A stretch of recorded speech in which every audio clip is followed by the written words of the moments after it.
एक मध्यम वर्गीय परिवार के एक लड़के ने 10वीं की परीक्षा में 90% अंक प्राप्त किए।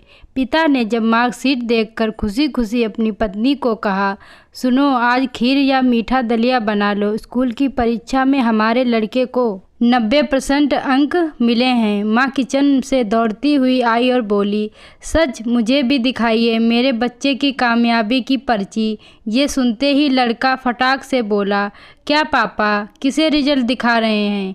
क्या वह पढ़ लिख सकती हैं? वह तो अनपढ़ हैं। अश्रुपूर्ण आंखों को पल्लू से पोंछती हुई माँ चुपचाप दलिया बनाने चली गईं।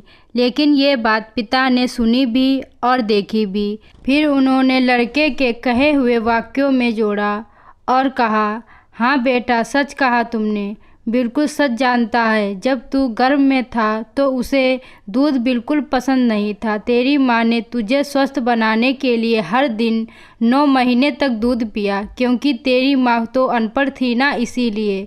तुझे सुबह 7 बजे स्कूल जाना होता था, इसीलिए वह सुबह 5 बजे उठकर तुम्हारा मनपसंद नाश्ता और डिब्बा बनाती थी।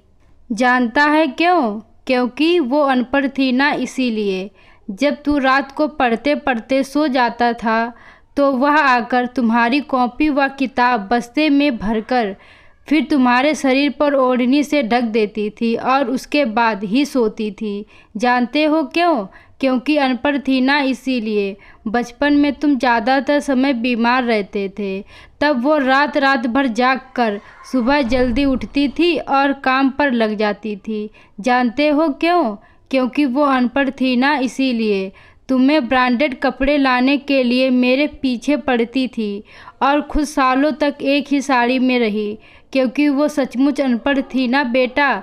पढ़े लिखे लोग पहले अपना स्वार्थ और मतलब देखते हैं, लेकिन तेरी माँ आज तक कभी नहीं देखा, क्योंकि अनपढ़ है ना वो, इसीलिए।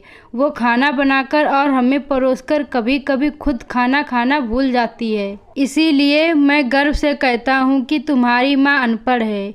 यह सब सुनकर लड़का रोते रोते और लिपट कर अपनी माँ से बोला, माँ, मुझे तो कागज़ पर 90% अंक ही मिले हैं, लेकिन आप मेरे जीवन को 100% बनाने वाली पहली शिक्षक हैं। माँ, मुझे आज 90% अंक मिले हैं, फिर भी मैं अशिक्षित हूँ और आपके पास PhD के ऊपर की उच्च डिग्री है, क्योंकि आज मैंने अपनी माँ के अंदर छुपे रूप में डॉक्टर, शिक्षक, वकील, ड्रेस डिजाइनर, बेस्ट कुक, इन सभी के दर्शन कर लिए। मुझे माफ़ कर दो माँ, मुझे माफ़ कर दो। दोस्तों, अपने बच्चों के जीवन को 100% बनाने वाली पहली शिक्षक माँ होती है। आप लोगों को यह कहानी अच्छी लगी हो तो वीडियो को लाइक करें और चैनल को सब्सक्राइब करना ना भूलें।